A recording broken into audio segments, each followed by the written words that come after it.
하나님의 말씀은 로마서 8장 26절에서 30절 말씀, 신약성경 250페이지입니다. 로마서 8장 26절에서 30절 말씀, 신약성경 250페이지입니다.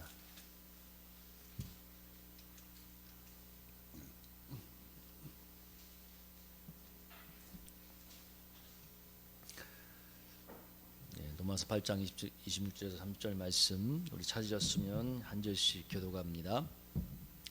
이와 같이 성령도 우리의 연약함을 도우시나니 우리는 마땅히 기도할 바를 알지 못하나 오직 성령이 말할 수 없는 탄식으로 우리를 위하여 친히 간구하시느니라. 마음을 보시는 이가 성령의 생각을 아시나니 이는 성령이 하나님의 뜻대로 성도를 위하여 간구하심이니라. 우리가 알거니 하나님을 사랑하는 자 곧 그의 뜻대로 부르심을 입은 자들에게는 모든 것이 합력하여 선을 이루느니라. 하나님이 미리 하신 것을 또한 그 아들의 형상을 본받게 하기 위하여 미리 정하셨으니 이는 그로 많은 형제들 중에서 바라게 되게 하려 하심이니라. 함께 읽습니다. 또 미리 정하신 그들을 또한 부르시고 부르신 그들을 또한 의롭다 하시고 의롭다 하신 그들을 또한 영화롭게 하셨느니라. 아멘. 오늘 말씀의 제목은 우리의 연약함을 도우시는 성령님입니다. 우리 옆에 있는 분과 함께 힘차게 인사하겠습니다. 하나님은 우리의 연약함을 도와주십니다. 이렇게 인사하겠습니다. 시작. 하나님은 우리의 연약함을 도와주십니다. 아멘. 지난주 금요일에 갑자기 청소하는 곳에서 입주 청소를 해달라고 해서 갑작스럽게 몇 시간을 더 청소를 하게 되었습니다. 그러니까 갑자기 뭔가 이렇게 힘든 일정이 들어오니까 그날 참 원래 오후에 좀 전도도 하고 기도를 할 생각이었는데 너무 피곤해서 금요 기도에만 겨우 마치게 되었는데요. 그래 7월 달에도 7월 초에도 그때 한참 이렇게 전도도 하고 막 이렇게 하고 있었는데 갑자기 새벽에 또 교통사고가 나서 치료를 받는다고 한 달간을 그냥 이렇게 지나가게 되었습니다. 그래서 어제 금요 기도에 나오기 전에 마음속으로 기도했습니다. 하나님, 이렇게 뭔가 선한 열심을 내려고 전도를 하려 할 때마다 이런 일이 발생합니까? 뭐 건물주가 사탄은 아니지만 근데 왜 이렇게 뭔가 힘들게 만듭니까? 했는데 그때 하나님이 제 마음에 떠오르게 했던 말씀이 뭐냐면, 여러분 고린도후서 12장 10절 말씀인데 여러분 한번 읽어볼까요? 한번 읽어보겠습니다. 시작. 그러므로 내가 그리스도를 위하여 약한 것들과 능욕과 궁핍과 박해와 곤고를 기뻐하노니 이는 내가 약한 그때의 강함이니라. 아멘. 참 마음에 떠올랐던 말씀이 이 말씀이었습니다. 하나님께서 이렇게 뭔가 막 결심으로 나가려고 할 때, 뭔가 선한 열심이 나올 때 이런 일들이 벌어지게 하는 것은 약할 때 강함 되시는 예수님을 더 깊이 의지하게 되는 손길이구나 하는 감동이 왔는데요. 찬송가 563장 1절 3절 우리가 너무 이 찬양을 좋아하죠. 예수 사랑하심을 성경에서 배웠네. 우리들은 약하나 예수 곤세 많도다. 3절에 보면 내가 연약할수록 뭐라고 얘기합니까? 더욱 기이 여기사 높은 보좌 위에서 낮은 나를 보시네. 여러분 찬양의 가사가 참 음미해 볼수록 은혜가 되죠. 내가 연약할수록 더욱 기이 여기시고 우리들은 약하나 예수 곤세 많도다. 참 가면 갈수록 이 찬양이 마음에 옵니다. 여러분, 그리고 또 우리가 참 좋아하는 찬양 중에 누군가 널리에 기도하는 그 복음성가의 가사가 이렇습니다. 당신이 지쳐서 기도할 수 없고 눈물이 빗물처럼 흘러내릴 때 주님은 아시네 당신의 약함을 사랑으로 돌봐주시네. 누군가 널리하여 누군가 기도하네. 내가 홀로 외로워서 마음이 무너질 때 누군가 널리에 기도하네. 내가 홀로 외로워서 마음이 무너질 때 누군가 널리에 기도하네. 여러분, 누군가 널리에 기도한다는 그 가사가 참 마음에 오지 않습니까? 내가 홀로 외로워서 마음이 무너질 때 누군가 널리에 기도하네. 여러분, 오늘 말씀이 오늘 얼마나 위로가 됩니까? 우리의 연약함을 도우시는 성령이 우리 안에서 말할 수 없는 탄식으로 우리를 위해서 간구해 준다고 했습니다. 제가 2012년도에 이 성일교회 오기 전에 부교육자로 있었던 그 수원서부교회에 처음 부임했을 때 참 영적으로 많이 힘이 들고 다운되어 있었는데, 그때 물론 많은 주위에 우리 집사람도 기도하고 주위에서 많이 기도해 주었고 성령님이 말할 수 없는 탄식으로 간구해 주었지만, 나중에 교회를 이제 떠나와서 성일교회에 부임했던 그때 그 시점에 제가 알게 되었던 것은, 그 교회에 기도를 많이 했던 한 권사님이 밤에 자는데 하나님이 깨우시더만, 새로 부임한 장영선 목사를 위해서 매일 1시간씩 기도해줘라 하는 감동을 주더랍니다. 그래서 거의 한 반년 동안을 저를 위해서 간절히 밤마다 11시에 일어나서 기도했다고 합니다. 그러니까 성령님이 그분에게 감동을 주어서 저를 위해 제가 어려우니까 기도로 도와주라고 역사하셨던 거죠. 그 말을 듣고 제가 얼마나 큰 감동을 했는지 모릅니다. 여러분, 우리가 뜻하지 않게 어려움을 당하지 않습니까? 제가 아까 그래도 뭔가 막 선한 일을 하려고 할 때 그런 일들이 벌어진다고 했는데, 근데 연약하게 하시는 이유가 무엇일까요? 그것은 연약한 가운데 우리를 도우시는 성령님의 그 은혜를 체험하고 나아가서 그 은혜를 체험하게 될 때 연약한 인생들을 도울 수 있는 은혜를 흘려보낼 수 있기 때문입니다. 여러분, 사람이 연약한 가운데 도우시는 하나님의 은혜를 체험해야 연약한 사람들의 마음을 이해하고 그들을 도와줄 수가 있고 은혜를 흘려보낼 수가 있습니다. 안 그러면 여러분, 우리는 아주 강한 말만 하게 되었어요. 힘내세요, 정신 차리세요. 누구나 할 수 있는 말을, 공자왈, 맹자왈 같은 말을 할 수가 있습니다. 근데 여러분, 마음이 힘든 가운데 성령님이 도우시는 그 은혜를 체험한 사람은 그 이루어가는 그 메시지가 다르고 흘러가는 은혜가 다를 수밖에 없습니다. 제가 부교육자실에 선임으로 있을 때 이제 후배 교육자가 뭔가 잘못한 일에 의해서 질책을 좀 한 적이 있었는데, 그래서 그게 거기가 마음이 너무 많이 상했나 봐요. 그런데 같이 부교육자로 있던 그 동기 부교육자가 그날 밤에 그 저에게 질책을 받은 그 교육자한테 밤에 가서 비타민 C하고 영양제를 주면서 힘내라고 등을 두드려줬다고 합니다. 그러니까 뭐라고 나중에 얘기하냐면 그걸 받고 눈물이 둥둥둥둥 떨어지더래요. 여러분, 제가 그때 뭐 때문에 질책했는가 지금은 잘 기억이 나지 않습니다. 그러니까 저도 막 열정도 넘치고 제가 보기에 뭔가 마음에 안 들지라니까 질책을 했겠죠.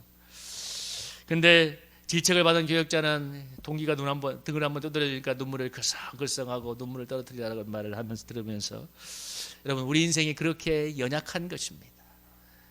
여러분, 질책을 받으면 누가 마음이 좋겠습니까? 아무리 좋은 말이라도, 아무리 맞는 말이라도. 근데 우리가 살아가는 세상은 여러분, 칭찬과 격려보다는 질책과 비난이 훨씬 더 많지요.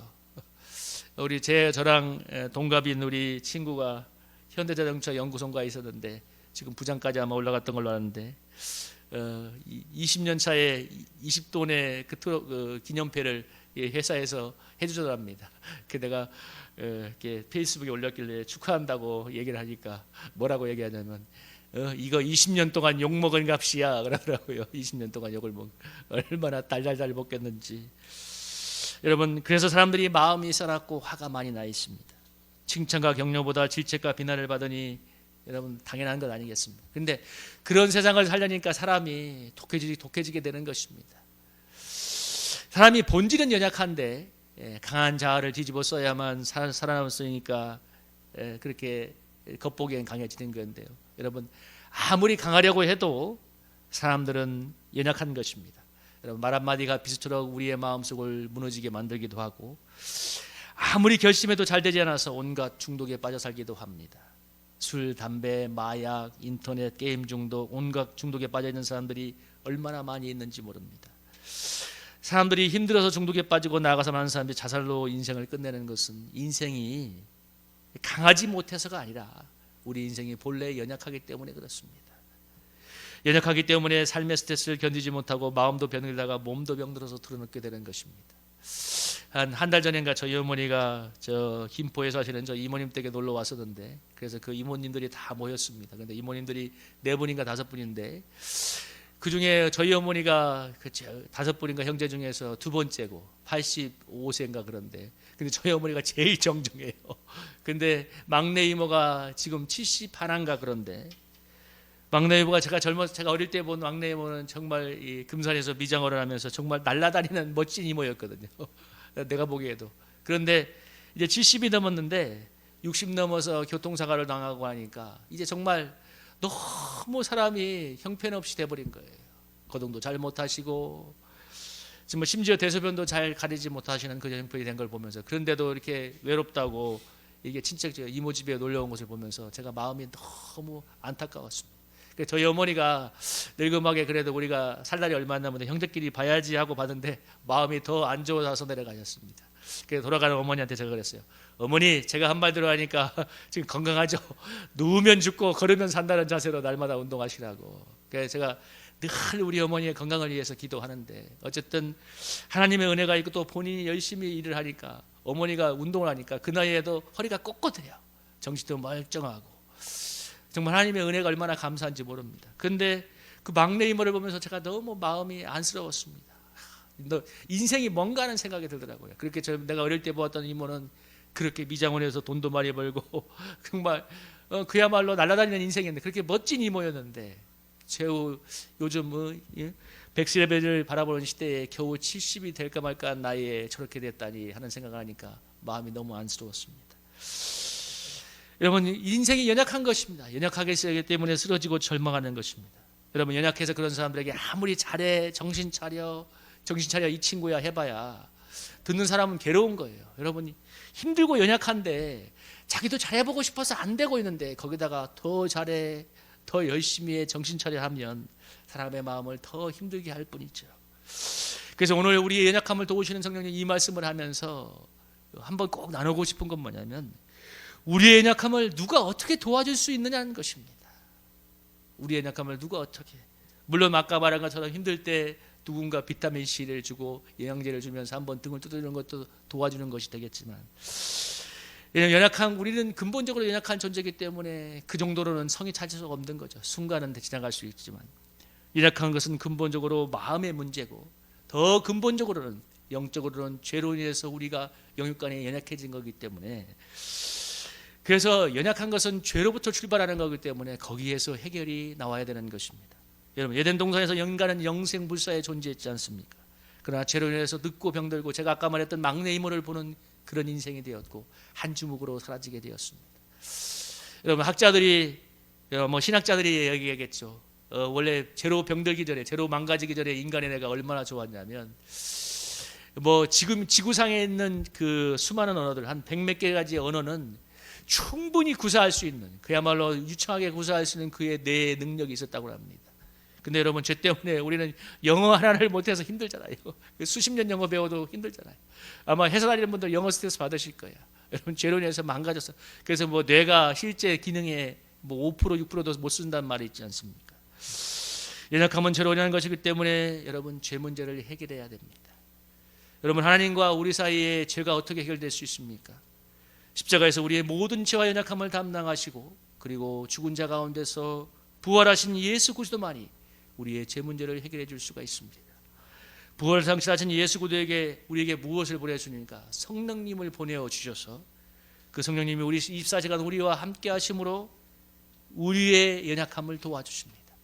그 누구도 그 어떤 방법도 우리의 연약함을 근본적으로 도울 수는 없지만 죽은 자 가운데서 부활하신 예수 그리스도가 보내신 성령님이 우리의 마음속 깊은 곳까지 영혼 곳까지 하시고 우리를 근본적으로 도와줄 수가 있습니다.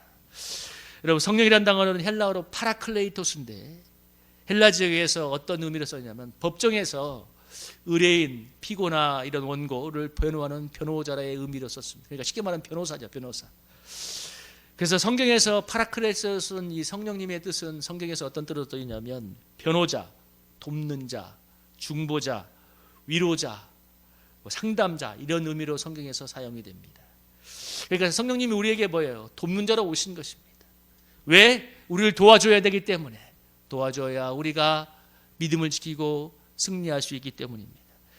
하나님이 그냥 너무 은혜로우신 건 뭐냐면 하늘에서 다 말씀을 던져놓고 너를 열심히 지켜 내가 그러면 구원해 줄 게 아니라 말씀도 주셨지만 예수 그리스도의 놀라운 십자가의 은혜로 우리를 구원하실 뿐만 아니라 성령님을 보내어 주셔서 우리를 24시간 풀타임으로 불꽃까지 지켜주시면서 도와주시기 때문에 우리가 믿음의 길을 걸어갈 수가 있는 것입니다. 여러분, 변호사는 법정에서 어떻게 얘기합니까? 검사가 죄를 추궁하잖아요. 당신은 이러이러한 죄가 있어요 하고 얘기를 하면 변호사가 온 힘을 다해서 변호하지 않습니까? 여러분, 사단이 하나님께 우리의 죄와 허물을 얼마나 참수하겠습니까? 하나님 아버지 장용선 목사가 얼마나 짜증이 많고 조급한 줄 아십니까? 목사가 성질머리가 그래서 되겠습니까? 그러면 성령님이 저를 위해서 사단의 참소에 대해서 어떻게 변화할까요? 그래서 장용선 목사가 어린 시절부터 그런 아버지 주벽 때문에 스트레스를 많이 받아서 여전히 짜증이 있지만 많이 변화되고 있습니다. 긍휼을 베푸옵소서. 예수님의 보혈로 이 연약함을 용서해 주시고 저의 연약함을 변호해 주시기 때문에 제가 사단의 참소를 이기고 믿음의 길을 걸어갈 수가 있는 거죠. 사단의 참소를 지켜주고 우리가 믿음의 길을 걸어갈 수 있도록 주님이 도와주십니다. 여러분, 청소일 하다 보면 계단을 한 번만 잘못 들이면 내가 큰일이 일어날 수 있다는 것을 늘 느끼고 있습니다. 여러분 똑같아요. 여러분도 오늘 계단을 걸어오셨겠지만 계단 하나만 잘못 들이면 여러분 우리가 큰 사고를 당할 수 있고, 운전을 하다가 삐끗하면 사고가 나는 것입니다. 그 수많은 차들이 엉켜서 옮겨갈 때 여러분 삐끗하면 사고가 나는 것이고, 내가 아무리 조심해도 상대방이 잠깐 제가 7월 달에 사고 난 것도 뒤에 있는 젊은 양반이 보니까 스마트폰에서 차하다가, 그러니까 브레이크 밟으면서 스마트폰을 본 거야. 그러니까 앞에 차가 있는 걸 못 보고 제 차를 뒤에서 추돌을 한 걸, 그나마 감속을 했기에 쿵 한 거지, 안 그랬으면 큰 사고가 날 수도 있었죠. 그러니까 그 사람이 순간 부주의한 그것이 여러분 사고로 이어졌고, 내가 아무리 조심한다고 사고가 안 나는 게 아니라, 이 무슨 얘기예요? 성령님이 우리와 24시간 함께 동행해 주면서 우리를 지켜주기 때문에 평안하게 갈 수가 있는 것입니다. 그리고 무엇보다도 빌바를 알지 못하는 우리를 위해서 말할 수 없는 탄식으로 기도해 주기 때문에, 그리고 하나님의 뜻대로 우리를 위해서 간구해 주시기 때문에 우리가 믿음의 길을 걸어갈 수가 있습니다. 제가 여러분 주보에도 썼는데, 며칠 전에 피곤해서 집에서 누워있는데 정말 그날은 기도하러 가기가 싫었습니다. 얼마나 이불이 내가 좋은지, 마치 이런 표현을 하면 딱 맞을 거예요. 자석처럼 나를 붙잡는구나, 자석처럼. 정말. 그래서 오늘은 신난다 이런 생각을 거의 굳게 먹고 있었는데, 어느 순간 갑자기 제 마음속에 기도하러 갔던 소원이 불처럼 갑자기 일어나는 거예요. 중요한 건 이거예요. 정말 나는 너무 쉬고 싶다는 마음이, 오늘 정말 꿀잠 자고 싶다는 마음이 그렇게 왔는데, 갑자기 마음속에서 기도하러 가야겠다는 소원이 불처럼 올라오는 거예요. 제가 그래서 기도하러 나왔는데, 기도하러 오는 그 길가에서 그런 생각이 들었습니다. 이건 내가 의지를 발동해서 소원이 나온 게 아니다. 나는 정말 쉬고 싶었는데 성령님이 내 속에 불같은 소원을 불어넣어 주셔서, 그 성령님이 불처럼 일으킨 소원이 나를 일으켜서 여기에 오게 하는구나. 여러분, 이 깨달음이 저에게 얼마나 큰 은혜가 되었는지 모릅니다. 여러분, 이게 지금 여러분이 이 자리에 와 있는 이유이기도 합니다. 저나 여러분이나 다 세상을 좋아하고 이 좋은 시간에 놀러 가는 거 좋아하고 나의 육신의 편안함을 위해서 살고 싶어 하지, 사람들은 인간의 죄성은 육신은 거룩한 것을 그렇게 찾지 않잖아요. 근데 여러분, 그 모든 육신의 소원을 이기게 하는 하나님의 그 우리의 선한 소원들이 우리 마음 육신의 소원을 꿰뚫고 나오기 때문에 우리로 하여금 기도의 길로 걸어가게 하고 믿음의 길로 걸어가게 하고 예배의 길로 걸어가게 하는 것입니다. 여러분, 성령님이 연약해서 기도할 수 없는 저를 위해서 말할 수 없는 탄식으로 그 순간에 기도해 주었기 때문에 저의 마음속에 모든 육신의 피곤함을 일어나게 만드는 불같은 소원이 저는 일어났다고 믿습니다. 제가 확실하게 그 순간에 간직할 수가 있었습니다. 이건 나의 결심이나 의지가 아니라 성령님이 내 마음에 은혜를 불어넣어 주셨구나. 여러분, 그 일을 겪으면서 제가 마음에 한 가지 새로 깨달은 것은, 우리는 연약해서 결코 믿음의 길을 갈 수 없는 사람이지만 주님이 그때마다 우리 속에 날마다 때마다 순간마다 영적인 은혜와 소원을 불어넣어 주시기 때문에, 믿음을 불어넣어 주시기 때문에 믿음의 길을 갈 수 있구나. 주님의 은혜, 성령의 도우심이 우리를 믿음의 길로 걷게 하는구나라는 깨달음이 절절로 왔습니다. 여러분, 우리의 연약함을 성령님이 말할 수 없는 탄식으로 우리를 위해서 하나님의 뜻대로 간구해 주고 있습니다. 그래서 그의 뜻대로 부르심을 입은 자에게는 모든 것이 합력하여 선을 이루게 되는 줄로 믿습니다. 여러분, 오늘 말씀을 다시 한번 돌아볼까요? 본문에 보면 이렇게 얘기하죠. 성령님 26절 27절에 보면, 성령이 말할 수 없는 탄식으로 성도를 위하여 하나님의 뜻대로 되어지도록 간구하기 때문에 28절에 그의 뜻대로 부르심을 입은 자에게는 모든 것이 합력하여 선을 이루니라. 너무나 우리가 잘 알고 있는 말씀이죠. 그런데 여러분, 합력하여 선을 이루는 게 무엇인가에 대해서는 조금 생각을 해봐야 됩니다. 여러분, 합력하여 선을 이룬다고 할 때 성경에서 가장 대표적으로 들은 인물이 누굽니까? 요셉 아닙니까? 요셉이 형들의 시기심으로 10년 노예생활을 살고 보디발 여사의 모함 때문에 3년 성추행범이 되어서 3년간 감옥에서 있다가 하나님의 놀라운 섭리 가운데 애굽의 총리가 되어서 7년의 대흉년에서 수많은 애굽의 사람들을 구원하고 야곱일가 70명을 애굽에 맞아들이게 하는, 그래서 생명을 구원하는 하나님의 역사를 이루게 하는 그런 선한 그릇으로 쓰임 받았죠. 그래서 성경에서 가장 대표적으로 합력하여 선을 이룬 사람, 아주 상징적인 모델이 요셉인데, 여러분, 믿음의 조건을 너무 그렇게 기계적으로 하면 풀리지 않는 우리 인생의 의문이 너무나 많이 있습니다. 왜냐하면 선교지에서 정말 하나님 나라를 위해서 갔는데 병이 들어서 소초하거나 순교한 사람도 있고, 또 수많은 신실한 그 소인들이 이해할 수 없는 고난이나 병 때문에 생명을 잃는 경우도 많이 있기 때문에 그렇습니다. 여러분, 한동대학교 제가 그 갈대상자에 그 읽어보니까 한동대학교가 생겨나서 몇 년 뒤인가 저 남태평양의 어느 섬에, 조그마한 섬에 단기 선교를 갔나 봐요. 근데 그날 다 이렇게 봉사를 마치고 청년 2명이 해변가에 가서 수영을 한다고 했는데, 그 젊은 2명이 여러분 그 자기가 해변가에 가서 바다에 가서 수영한다고 했는데 그 우리가 말하면 조류에 휘말려 가지고 실종이 되어 버렸습니다. 그래서 시신도 찾지를 못했습니다. 여러분, 그러니까 그곳에 잘 지형을 잘 알지도 못하는데 가는데 그 수영하러 들어갔다가 바닷가에서 실종이 되어 버린 거예요. 그래서 여러분 정말 그러니까 아무도 이해할 수 없는 고난이 벌어진 것이었죠. 여러분, 이렇게 그럴 때 우리 요셉처럼 적용을 하면 적용이 안 되는 거예요. 어떻게 감독에서 선을 이뤘다는 말이 나올 수가 있겠어요. 요새처럼 뭔가 드라마틱한 인생 경쟁 이런 게 외형적으로 하나님께서 모델로 보여주기 위해서 쓰신 건 분명히 맞지만, 그러나 여러분 그것이 기계적으로 우리가 생각하는 방식으로 일어나지 않는다는 것도 기억해야 됩니다. 그래서 합력에서 선을 이룬다는 것을 그렇게 기계적인 접근을 하면 안 되고, 여러분 29절을 한번 읽어볼까요? 29절 한번 읽어보겠습니다. 시작. 하나님이 미리 하신 자들을 또한 그 아들의 형상을 본받게 하기 위하여 미리 정하셨으니 이는 그로 많은 형제 중에서 맏아들이 되게 하려 하심이라. 아멘. 오늘 29절에서 뭐하고 얘기했습니까? 하나님이 미리 하신 자들을 그 아들의 형상을 본받게 하기 위해서, 그러니까 예수님의 형상을 본받기 위해서 부르셨다고 얘기합니다. 그래서 여러분, 합력하여 선을 이룬다는 가장 궁극적인 목적 지향적은 뭐냐면 바로 우리가 예수님을 닮아가는 것입니다. 예수님의 형상을 닮아가는 것이죠. 여러분, 제가 청소를 하면서 합력하여 선을 이루신 하나님의 여러 가지 일들이 있지만 제 가장 큰 역사 중에 하나는 그 일을 통해서 제 속에 짜증과 조급함이 벗겨져 나가고 있고, 그래도 인내와 온유를 조금 더딛고 있다는 것입니다. 그래서 저는 이것이 가장 큰 하나님의 합력하여 선을 이루는 역사로 보고 있습니다. 여러분, 그리고 또 하나, 여러분 청소와 목회를 두 가지 병행하는 때 늘 피곤하고 어렵기 때문에 아까 말한 약할 때 강함 되는 그리스도를 더 간절하게 의지하는 하나님의 손길을 느끼고 있습니다. 여러분 그래서 여러분 오늘 기억해야 될 것은 뭐냐면, 우리가 당하는 일이 무엇이든 간에, 환난이든 고난이든 간에 그 일로 인해서 내가 예수님께 더 가까이 가고, 그 일로 인해서 내가 예수님을 더 의지하게 되고, 무엇보다도 그 일 때문에 내가 예수님을 더 닮아가게 된다면 여러분 그것이 합력하여 선을 이룬다는 사실을 꼭 믿으시기를 주님의 이름으로 축복합니다. 합력하여 선을 이루는 것은 이것입니다. 물론 요셉도 좋은 예가 되기는 하지만 여러분 그것은 우리가 생각하는 방식으로 외형적으로 펼쳐지지 않을 수도 있어요. 합력하여 선을 이루는 것은 바로 그 일을 통해서 우리가 예수님께 더 가까이, 예수님을 더 의지하고 무엇보다 예수님을 더 닮아가는 것입니다. 그것이 합력하여 선을 이루는 것이고, 그래서 성령께서 말할 수 없는 탄식으로 우리를 위해서 기도해 주고 있는 것입니다.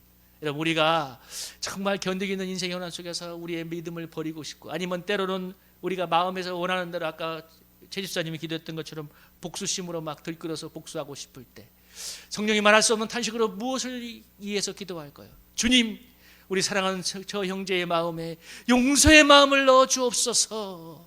용서할 수 있는 힘을 더해 주옵소서. 이 어려움을 극복할 수 있는 힘을 더해 주옵소서. 온유할 수 있는, 사랑할 수 있는 힘을 주옵소서. 그래서 여러분 사랑할 수 있게 하고 용서하게 만들고 예수님의 그 성품으로 가까이 가게 하는 그것이 바로 합력하여 선을 이루는 하나님의 역사입니다. 우리는 죄가 넘실거리는 세상을 연약한 우리의 힘으로 살아갈 수가 없습니다. 우리 힘으로 악한 세상을 이길 수 없지만, 그러나 성령 하나님이 말할 수 없는 탄식으로 하나님의 뜻대로 우리의 간구해 주심으로 여러분 우리가 거룩한 믿음의 승리를 걸어가는 삶을 살 수가 있는 것입니다. 여러분, 성령님의 도우시는 은혜가 우리의 구원을 저 천성에 이르기까지 완성해 갈 줄로 믿습니다. 여러분, 우리 연약함을 도우시는 성령님을 늘 의지하며 그 주님과 그 성령님과 동행하는 저와 여러분이 되기를 주님의 이름으로 축복합니다.